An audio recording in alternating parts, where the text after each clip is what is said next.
Well, hello, my dear friend, Adam. How are you? Welcome to the show.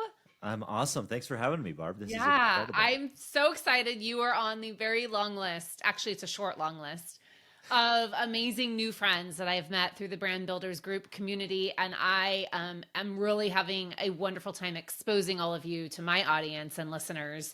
And after meeting you and going deeper with you in North Carolina at an event we were both speaking at, I fell in love with your message, and I think it's going to resonate so well with my listeners. And so, before we get into that, let's start with who you are, where you're from, what you're all about. Tell everyone all the goodness about Adam. Yeah, so well, thank you for having me here because this is amazing. I just want to second the brand builders thing because just finding those communities of support and amazing people, I just can't say it enough. Like the number of people like yourself that I've met through this program, and it's just been incredible. But my name's Adam Hill. I am from Denver, Colorado, originally from San Clemente, California, so just right down the road from you. Yes, sir. And yeah, and so I grew up there, went to college out there, and graduated from UC Santa Barbara, and then went and joined the workforce. I started working for my family business for. It's a fourth generation chemical company down in California, in Los Angeles. You may see our trucks drive around there. It's called Hill Brothers Chemical Company.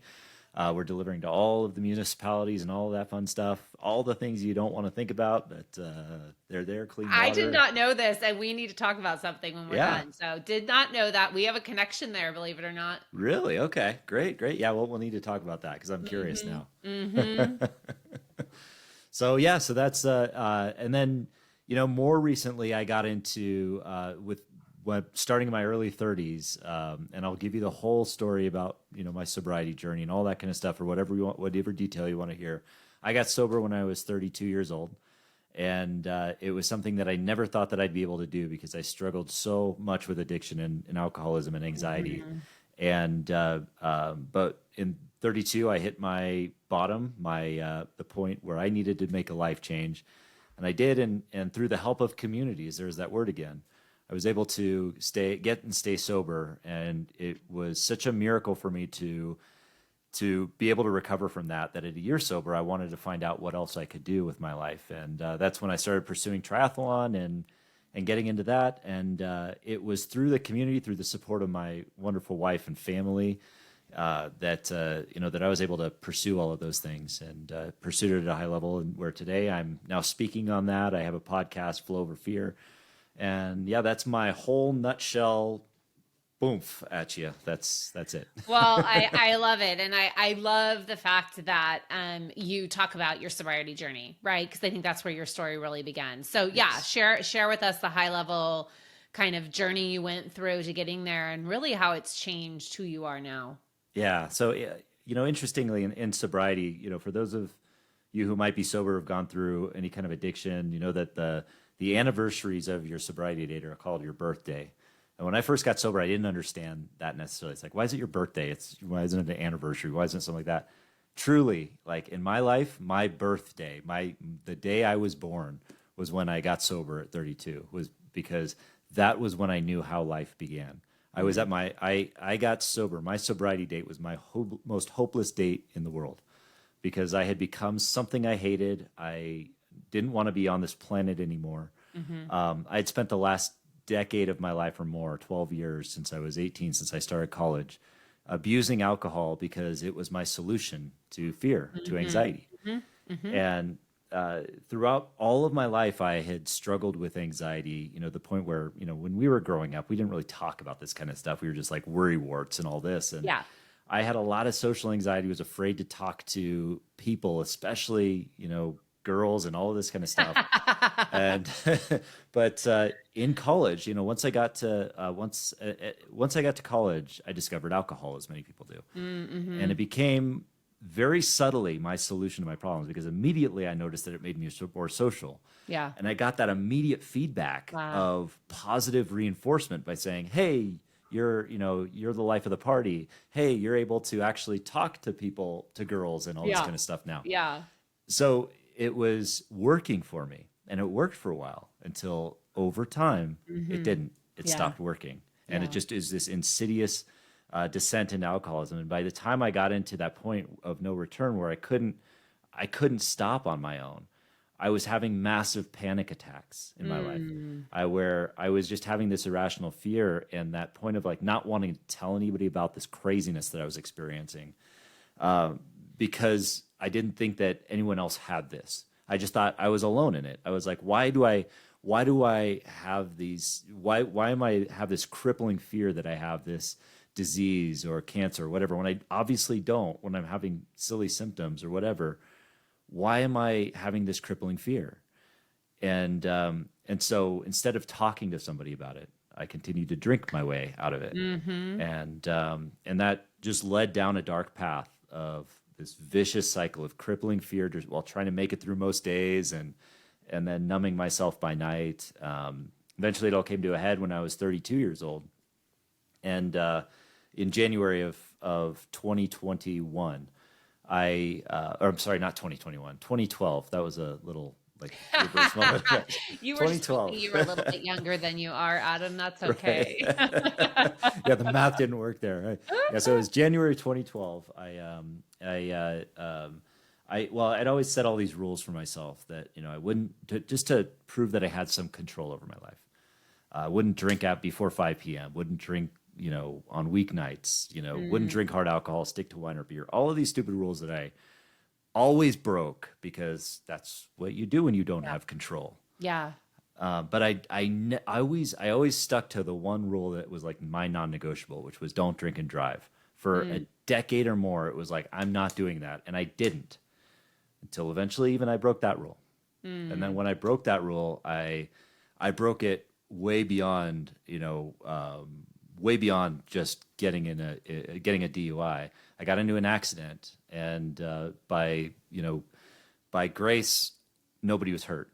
But I didn't know that as I sat in jail cell, because I was blacked out drunk when I was doing it. And at that point in my life, you reach these points where you realize that they are points of pivot for you, where for me it was like I could not live in this world anymore. I knew that the way I was living, I couldn't do it.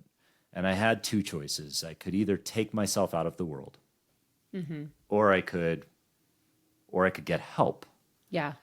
And for me, this is one of those areas where fear first saved my life, because I was afraid of death. Yeah. And it took me a while to kind of look back on that and realize that. But that decision to get help was the very best decision I've ever made in my life. Yeah. It changed my life. It changed the quality of my relationships. And at that point, this is what I want to drive home to anybody listening who's struggling with anything, that moment of hopelessness where you feel like there is nothing to hope for. There are miracles beyond that. So Right. many miracles. Yeah. Yeah. Yeah. Well, we are so glad that we're not glad you went through it, but we're glad that you're on the other side of it. And so tell everyone how old are you right now? So I'm 44 now. Yeah. Wow. Yeah. Wow. And So you've had how many birthdays? I'm sorry. I'm 44 in my actual age, but yeah, I am 11 as far as my sobriety You're date. 11. Yeah. Hey, you know what? Every day is to be celebrated in that Absolutely. space. I have many friends who are sober for various different reasons. And I like this isn't meant to be an addiction conversation. However, everything that we talk about here is about relationships with yourself, with others, and in business. And so this obviously all is applicable. But I also love that there's just people in the world right now that are just don't have an addiction problem to alcohol, but are just choosing that it doesn't fit their life anymore Yeah. for whatever reason. Health, sleep, how they feel the next day, stringing too many days together, for all different kinds of reasons. So I really love that we're having this conversation, and that not drinking alcohol, choosing not to drink alcohol, or being sober and recovering from addiction, it is all to be celebrated Absolutely. in my opinion. So Yeah. So let's unpack this fear conversation. You and I have talked a lot about this, and I have suffered from fear my entire adult life, probably my entire life. I don't know why all of a sudden I think it started when I was an adult. I mean, even as a child and a teenager. And for me, fear showed up in different ways. For me, fear showed up in people pleasing, right? Afraid to be who I really was, afraid to say what I really felt, afraid to tell my friends, I don't like what you're doing. I would go along, I would follow the crowd because I was fearful of not having friends, of not being accepted, of not getting invited to the party. So let's just start there. What are all the different ways that fear shows up that people don't even recognize as fear? Yeah, well, that's a really good one to start with. Is that people pleasing one? Yeah. Because that is so pervasive, and I feel it too. And I think you said it perfectly in your talk when you speak about this. I love the fact that you're sharing about authenticity, because showing up as our authentic self, that is really the way. I mean, when I look at people pleasing, I've always looked at in my own life, it's like I always wanted to make other people happy, but in the process, I was draining my energy, not serving in the best way I knew how. Yep. And ultimately, like what I've come to, it's like, don't be a people pleaser, be a principles pleaser, and then the right people will be pleased. And Oh, say that again. Say so that again. That was don't, good. yeah, don't be a people pleaser, be a principles pleaser, and the right people will be pleased. And so this requires that you find and discover what your core values are. What do you value the most? And then lean into those in any kind of interaction, and ultimately the right people will be connected to you, and those are the people that will energize you. That's where the virtuous cycle grows, but easier said than done a lot of Right. times. But Right. it is. Yeah. But yeah, that's one of the fears that shows up. For me, one of the fears that showed up early in life was just this intense fear of this intense kind of social anxiety. Right? Like I talked about, the fear of talking to girls, and it was just this. It was this thing that and it was a fear of talking to other guys too, and things like that. And it was a fear of jocks and all of Yeah. the everything. Everything we go through as kids, but it's just magnified. And the way that showed up for me was I experienced this elevated sense that I was going to be judged. So really, it all gets back to me and that ego, and that like I want to make sure this other person is happy. So they're almost like kind of the same things, right? And yeah, then it became panic. And again, I didn't want to tell anybody about it. I cared too much what other people thought of me. Yep. So there's a lot of that in that fear place of just like, what are other people thinking? Yeah. Well, and in the other piece of fear is, an acronym I've learned years ago, false evidence appearing real, right? It's fear of, what someone's going to think about you, but it's a story you've made up in your head. It's fear of your business is going to not succeed. Well, it hasn't happened yet. You're just putting a story in your head that hasn't happened yet. I'm a professional at that. I am a professional at putting stories in my head that have not happened yet. And I actually have a mechanism that I go through to get myself over that. And it is the most simple thing. I've told tons of friends about it. Some think I'm crazy. Others are like, I've never seen you do that. I'm like, you will never see me do it because I do it so minutely. I have this special talent, and you can tell me, because you've done so much research on fear, you can tell me what this talent is. It's a bad talent, but I'm really good at it. I'm really good at strategy. So I'm really good at looking at a horrible situation and then strategizing what I would do in that situation, like putting myself in that situation. And I know this is going to sound shocking, but the place I do this the most is, I hate to say this, but car accidents. I don't know why. If I'm driving down the freeway and there is a car accident on the other side, on my side, I immediately go into, what would I do in this situation? And it's because I am deathly afraid of car accidents. And so I go into this position of like, okay, if that was me in the car, who would I call? What would I do? What would I say when, the fire got there? Is my phone ready to go? Do they know how to get a hold of my emergency contact? Okay, from here, what hospital would I go to? Who's the closest person to me? You have no idea how this sometimes consumes me. And what I do is I get in a space where then I start to freak out about car accidents, right? This has no space in my life. But what I've learned to do, anytime I do this, anytime I get in a space where I'm worrying about things that have not happened yet, I shake my head no. And the physical shake of my head. Now, if you're not watching, you can't see me shake my head right now, but just imagine you just like almost twitch, and it stops me instantly. And this is Yeah. something that I have done my entire mid-adult life to calm myself down and say, wait a minute, why are you thinking about that? That has not happened yet. The likelihood of that happening is probably zero. Stop thinking about it. And Adam, it literally stops me in my tracks because I've learned all the fear that I deal with are all stories that I'm telling myself that have not happened and honestly never do happen. Right. Yeah, absolutely. And I love that. I love the way you apply that physical sensation, because that really just, it brings your mind back to like what is reality in this moment. Yeah. And the beauty of story that you're talking about there is, if you can create or manufacture a story about the worst case scenario, you Mm-hmm. can also manufacture a story about the best case scenario, right? And Yes. there's a great exercise that Tim Ferriss does that is called the fear setting exercise, which is where you really actually you put yourself in those situations where it's like, all right, well, what is the worst case scenario? Is Yep. it really what my mind is telling me? Yep. Because a lot of times our minds, our prehistoric brains that have had hundreds of thousands of years of time on this earth, of evolution, and a fraction of that has been in the modern time where we don't have a lot of real significant physical danger necessarily. Our brains automatically go to that physical danger. Like Mhm. how are we going to protect ourselves from this thing? If we see a car accident, Yep. of course we put ourselves in there, and it's going to freak us out Yep. because of that. But the beauty of us living in the first world now, of where we're at, is yes, we still experience fear, but there's really only two purposes for it. It's to signal us that we're in danger, which of course, if we're in legitimate danger, thank goodness it's there. It tells us to avoid that bear that's chasing us. Maybe we should get away from it. It's Agreed. also, yeah, it's also telling us that there's an opportunity that we have to grow, and we're just pushing ourselves beyond the comfort Mm. zone. So that Mm. feeling, we're having the same feeling as if we're in danger.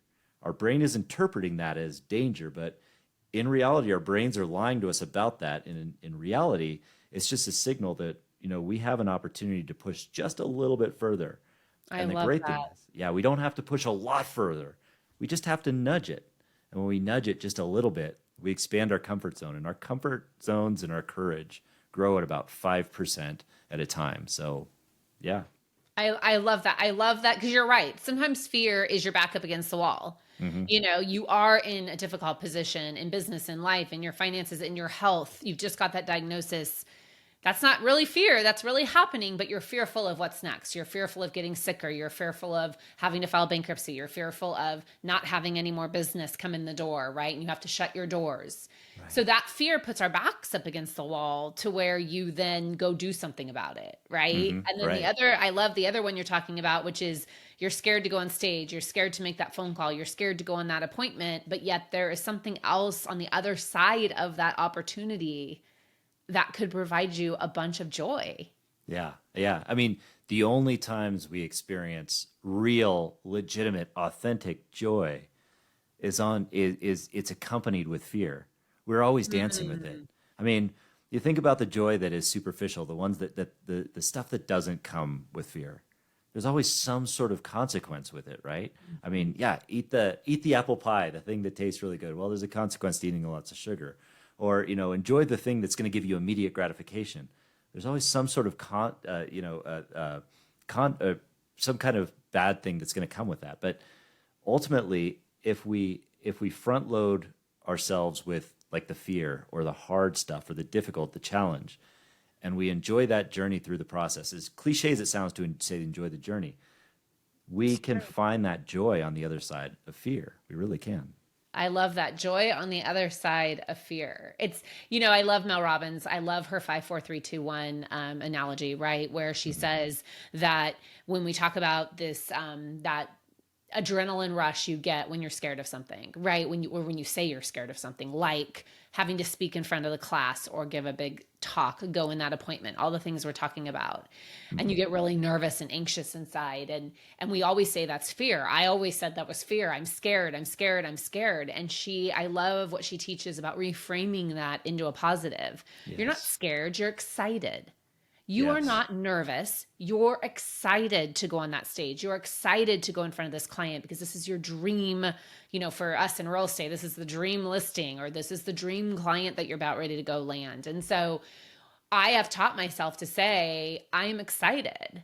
And Hmm. I got all the butterflies, I've got all the feelings, but this is excitement. This is joy. It's exactly what you said. It's the joy that we have to, not, I think sometimes it's not even on the other side of it. It's the joy of just what you're feeling. You just don't know how to rephrase it, to reframe Yes. it. Yeah, it's so true, and reframing it is such a powerful tool because regardless of what stage we're in life, we're going to experience fear. All of us are, Hmm. and I mean, there's really Absolutely. no changing that. You know, Yeah. you could be at the top of your game in whatever industry you're in. You're going to be experiencing the same level of fear as you might be if you're just starting out. But the thing is that again, your comfort zone grows at that 5% of time. Your Hmm. experiences grow, and you get to a point where you are able to just do more within that fear. So dance Hmm. with the fear. Recognize that Mm. you still lead the dance, and when it's there, thank God it's there because it's telling you exactly when you need to act on something. Hmm. And if you can make that distinction of is this danger or is this opportunity, it's going to change your life and Yeah, you're going to I grow from love there. I love that. Now you have a framework to Mhm. help people work through fear. Tell us about that. Yeah, so I've been working on this framework for quite a while, and it's had many different adaptations, but the most recent is called Brave. I like calling it Brave, Mhm.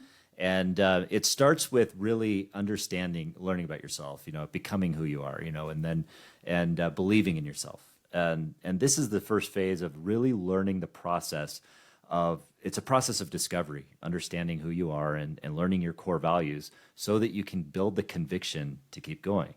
And then the next step is really building that roadmap to your dreams because we all have dreams. And most of the time, if our dreams are big enough, it's going to be accompanied by fear.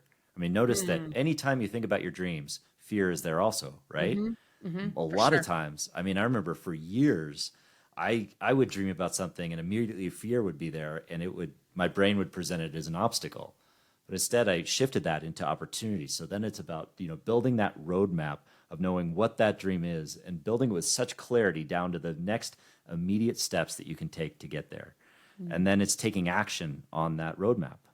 So you're taking the right kind of actions one day at a time, not getting overwhelmed with the enormity of that giant goal, but instead focusing obsessively on where you're at right now, meeting yourself where you're at. So valuable to that process. And then, we can't really take a lot of meaningful action unless we can improve our vitality. That requires Mm. that we create energy, that we live a healthy life in the best way we know how. So building that vitality. And then the very next step is embracing fear in the future, and Yeah. knowing that you can continue to elevate that level of bravery you have in your life. So, in a nutshell, that's the framework I use to guide people through. I love that. So it's believe in Hmm. yourself. It's a roadmap. The Right. A is Action, taking action. action, take action. I love that. The V is Vitality. vitality, and the E is embrace it. That's right. It really is like that isn't just an acronym for fear. That should be an acronym for life. Yeah, I actually like to call it it's a framework for dreaming big, living courageously, and mastering anything. Because those Yeah. are really the three things that you could do if you embrace this whole collage of experiences. Yeah, it's kind of like there are some foundational things that we need in life, right? We need a Mhm. roof over our head. We Yes. need shelter and security and safety. We need money. We need some kind of stream of income. Many people have it in various different ways. But you are absolutely right. If you've surrounded yourself with good shelter and family and friends, and you've got an income stream, whether it be a big one or a small one, but you've got enough to pay your bills and make your mortgage or your rent and your car and your food. Mhm. Everything else is on the other side of fear. Yes. Those are some things that like you can't change. That if those are taken away from you, it's no longer fear. It's just life really sucks, right? Right. Like, Yeah. Right. I mean, if you don't have a house and you don't have an income stream and you can't put food on your table, that's a whole, you can't just snap your fingers and be like, I'm going to believe that things are going to be better, right? I do Yeah. believe, I think that's also where some people get a little bit out of the realist mentality, and I'm all about dreaming, and I've got big goals and dreams. I have a vision board above my head that I look at every day. I've got all the things in place, but there are some things that are just reality, You're right. right? Right. And big things that happen in life that you can't just say, I'm going to move beyond fear for this, right? It's just life sucks in the moment. But all the other things, right? I Yeah. do absolutely believe are just on the other side of fear. Absolutely. And here's the important thing to remember. I mean, that there's a difference between, like, the dreams that really fill you up, that you enjoy the process of getting to it. And then the impulsive desires, the ones that are just really superficial, like six pack Mhm. abs or whatever. Yeah. Like, I mean, True. Yeah. yeah, the idea, but the idea that we're gonna, the pursuit of that dream, like I've been fortunate enough to achieve a couple big dreams in my life that I've wanted to pursue. And I had this remarkable, like, moment of euphoria when I accomplished it that lasted about 15 seconds. And then I was like, where's the pizza? Right? You're Yeah. on to whatever's next right away. Yeah. It truly is like that joy. If you can't enjoy the process of Yep. rising above fear, then, then the journey's not going to be worth it. You have Agreed. to be certain that when you're identifying those dreams that, you got to find that, like Yeah. that passion in it, and the passion in the pursuit. That's why the core values and knowing that the alignment is there, and getting all of that is so important. Well, I mean, let's also talk about how it's also who you become in the process. Hmm. Right. I Yes. think that's also something that people don't take time to notice. And I'm guilty of that myself, right? Obviously I've gone through my very authentic care journey and all the things I've gone through. And it's like I have to look back and acknowledge like who that girl became in the process. Because when people tell me, and I've told you this and you've heard it in my keynote, I put this hair on my head and I became confident. That's what people Hmm. think. People Hmm. think I just threw this hair on my head and just woke up overnight and became confident. And it's like, no, there were so many steps to get there. And the Yeah. first one was embracing the fear of judgment, of Yes. what people were going to think when I came out publicly and said that I wear wigs. Like Hmm. 44-year-old woman, well, I was 42 at the time, wearing wigs. And it's not a mainstream thing. Okay, Right. right? And so, but I had to get over the fear of judgment. I had to Hmm. get over the fear of what people were going to say. Because I had to realize I'm not doing this for anybody else. I'm doing it for me. And kind of like another Mel Robbins ism of let them talk, let them Yeah. say things, let them make fun of me. Right? Because at the end of Yeah. the day, the likelihood of them saying it to my face is probably pretty small, which of Hmm. course never happened. And it's not their journey, it's mine. But when I peel back and I look at who I became in the process, that's the beautiful story. It's not Yeah. the hair, it's the person I became in the process of overcoming that, same as you going through sobriety. Yeah. I believe you're a different person than you were 11 years ago. So beautifully said. Absolutely. Yeah. And I mean, it is those processes of, as looking back 11 years from now, I actually just did a podcast episode on reflecting on a decade of transformation, because Hmm. the whole first 30 years of my life were essentially me fighting fear, making no progress because I was constantly Hmm. fighting it. And when you fight Hmm. against it, you lose. But Hmm. when I finally, just the first step of after fighting it, the first step of like giving in is just saying, all right, I I surrender to it. I'm going to Hmm. experience it. That's Yeah. facing it. The facing fear part is the healing part. And like Yeah. I spent that year of sobriety, that first year of sobriety, just feeling like of just facing it, living, this kind of humble in humility of just like listening to the elders that were in Hmm. AA, being like a newborn baby of just like absorbing the information and trying to learn to walk again. And Yeah. then I did. And at the end of that year, it was like voila, voila. I was sober for a year, and I wasn't through the journey. I was still journeying on that. I'm still journeying on that journey of sobriety. But it was like at that moment, it triggered. And this is the other beautiful part of leaning into fear, is it triggers these moments of like, I accomplished that point of reference. I can probably Yeah. do this. Yep. That's Yep. what led to the next journeys. And there are probably, a lot of people out there that do just want the car, the picket fence, and the life, and that's Mm-hmm. okay. And they're Hmm. happy with that. That's Yeah. fine. Yeah. But many of us just, and I know it for me, it's like once, and you said it earlier, once you get to that point, it's like you're just bored and you Yeah. want more. Yeah. And I think that's what kind of one of the things that led me into addiction in the first place. It's like all right, I You're want bored. something different. Yeah. Yeah. It's interesting. I always go back to The Secret, right? I'm sure Mhm. we all know whatever you want to call it. I wouldn't call it a movie, the documentary of The Yeah. Secret. And I remember I used to watch that. I used to listen to it on repeat, on nonstop, because I thought, well, if I just think about it enough, it'll happen. Mhm. And it's like, you can think about anything as long as you want, but until you decide to actually take action, it's not going to happen. Yes. Yes. It only exists as frustration until you act on it. Yeah. I'm sure you thought many times how wonderful it would be to not be using alcohol to curb your anxiety and your fears, but until you actually did something about it, nothing was going to change. Yeah. 100% right. That's 100% right. So if someone's stuck in fear, they're stuck in whether it be, I mean, I know alcoholism is a big thing, right? Yeah. But let's just call it they're stuck in debilitating anxiety. They're stuck in not being able to have deep rooted relationships because they're afraid to let themselves be open and vulnerable. Mhm. I know you've got your framework, but what's Adam's real? You need to go do this, this, and this to get yourself started. Yeah, it's a good question, and I mean, I think one of the important parts to remember is that everybody's on their own journey. So the journey of healing, it's so complex that everybody's kind of got to go through their own. But I'll say this to start: regardless of what you're going through on that fear or anxiety front, you are not alone. 40 Mm-hmm. million people in the Mm-hmm. United States, at least. Those are pre-COVID numbers. I guarantee they're higher now. Experiences anxiety disorders and elevated fear. You are not alone. And they Mm-hmm. come out in a variety of ways. They come out in addictions and all sorts of addictions, not just alcoholism, but addictions, Mm-hmm. gambling addictions, Yeah. drug addictions. And there are communities of support for every one of them.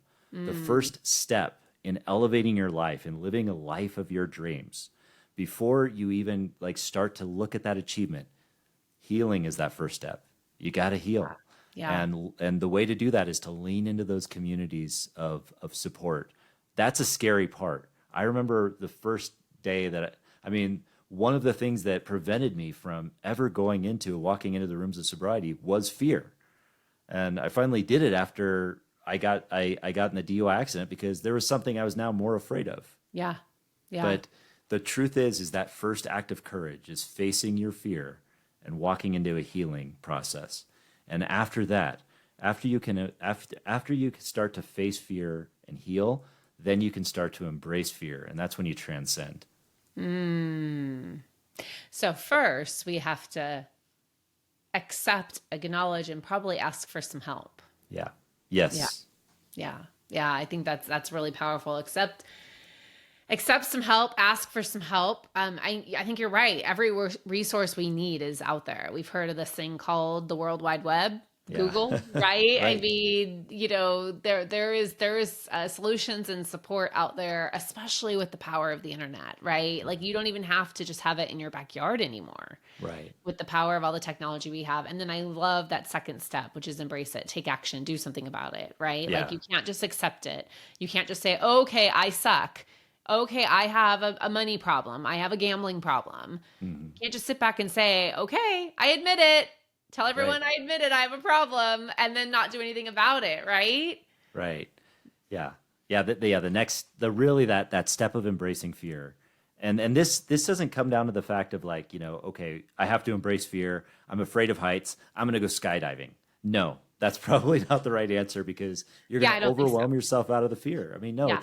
it's a gradual process. Really, it's a lifestyle that becomes like, all right, I'm going to press 5% beyond my comfort zone at a time. Literally, what is that 5% step that'll get you there? I don't know, from the standpoint of maybe a fear of heights, which isn't a really great example because a lot of people Yeah. have a fear of heights, and I'm not going to go skydiving anytime soon. No. Yeah. But if it's a fear of a social anxiety, right? You're Yeah. just afraid of talking to other people. Well, now it's about kind of immersing yourself in that process in certain ways. There are great ways you can do that. You can do it virtually. You can do it, via text, or you can start to find communities that are very much on the same wavelength as you. Hmm. You don't have to throw yourself into a party immediately. It's Yeah. just take those gradual 5% steps at a time. And eventually the next 5% right in front of you will be that speaking engagement in front of 1,000 people or whatever it is that your dream is. Yeah. I love the embrace like the height example, because like the way I look at it as is, if the fear is holding you back from living your life, those are the fears we need to address. For instance, I'm scared of snakes. Yeah. But being scared of snakes is not preventing me from living my life, right? Probably a Like, good thing. it's not preventing me. I don't love heights. Right. I get a little woozy. Even when I'm showing a 13-story building and we go out on the balcony, I'm fine. I didn't not go show the 13th floor property because of it. I just don't enjoy it. But if I was afraid as a real estate broker to go into a 13th floor building or to go to a unit on the 13th floor and then I don't go show the property because of it, that's a fear I need to address. Yeah, For that's some a great people, example. For some people, fear of heights is that debilitating, right? Right. But not going up to the top of the Eiffel Tower does not change my life, right? It may not be as fun of an experience. And oh, by the way, I did go to the top of the Eiffel Tower. They have lots of cages around it. I'm fine, right? But it's not preventing me from living my life. And I think that the anxieties and the stress and the fear that we suffer that prevents us from living and enjoying life in a positive way, in a healthy way, are the anxieties that you need to address. To your point, social anxiety. If you don't go out, you don't leave your home, you don't have any friends because you have such debilitating social anxiety, you need to get that addressed. Yeah. That's Versus so well said. some people just don't like big groups of people. My daughter's one of them. She doesn't like being around a bunch of people she doesn't know, but it doesn't prevent her from living her life, going out with her friends. It's just not the environment she chooses to put herself in. Yeah. And then there's people that won't leave their home. And those people are the people I think probably need to address it and get some help. Absolutely. No, that's so well said about like how to discern between what's important, what's not. That fear of snakes. I mean, that's probably a good fear to have. You don't want to be like going to a rattlesnake Don't in go up California. to a snake. Yeah, right. Yeah. So I don't like bears, so I don't go camping, but I'll Right. go in an RV. I just am not going to sleep in a tent. It's not changing my life in any way. Yeah, exactly. It's where that passion priority comes from. It's like, what do you want to achieve, and where are you feeling that fear is an obstacle? And it's not really an obstacle, it's a challenger. It's challenging you. And those are the things you just have to discern between, and not just immediately trust your instinctual reaction. I mean, it's so well said. Yeah. Yeah. Well, I think this is a conversation that I was never taught to have. This is talking about fear and talking about what we're scared of and what holds us back in life and in business is something I was never taught to talk about as a child. Yeah. I was never taught to talk about what I was scared about. I was never taught to say, I need help. And so as an adult, through all the business growth that I've done and the personal growth that I've done and the relationships I've built along the way is where I've learned it's okay to ask for help. It's okay to say I'm scared of that. It's okay to say I need to do something different with my life or with that area of my life. Like it's all okay. Yeah. You just have to have the people around you that you trust. And like to your point, if you don't, there's places out there that you can find to support you, which is 100%. so important to remember. So this has been amazing. I have a ton of takeaways. The best part about being the host of these amazing shows is that I get to re-listen to them as much as I want. But just kind of imparting words, what would you like to leave everyone with when it comes to fear, when it comes to anxiety, when it comes to not wanting to have these authentic conversations with ourselves? What do you want to leave them with in parting words? Yeah, I'll just say from our experience with fear, we can experience it in three ways. We can either be fighting it, we can either be facing it where we're healing, or we can embrace it where we're growing. So just know what step you're on and take those steps in the right way. And remember that there's hope beyond the hopelessness. If you're feeling that, lean into the help and support, and embrace fear. I love that. You're either fighting it, healing it, or embracing it. Yes. That's so good. Because some people don't need to fight it. They just need to start embracing and healing healing and embracing from it. Like they don't, it's there. You don't have to fight it. I love that. That is such a good way to end. So Adam, if everyone wants to connect with you, find you, learn more about you, stay in touch with you, where should they go? Yeah. So my website is adamcliffordhill.com. That's right. I had to use my middle name because Adam Hill is Adam apparently Hill, sorry, your popular. parents didn't give you very much love in the They name didn't think about department it. for Right. generic.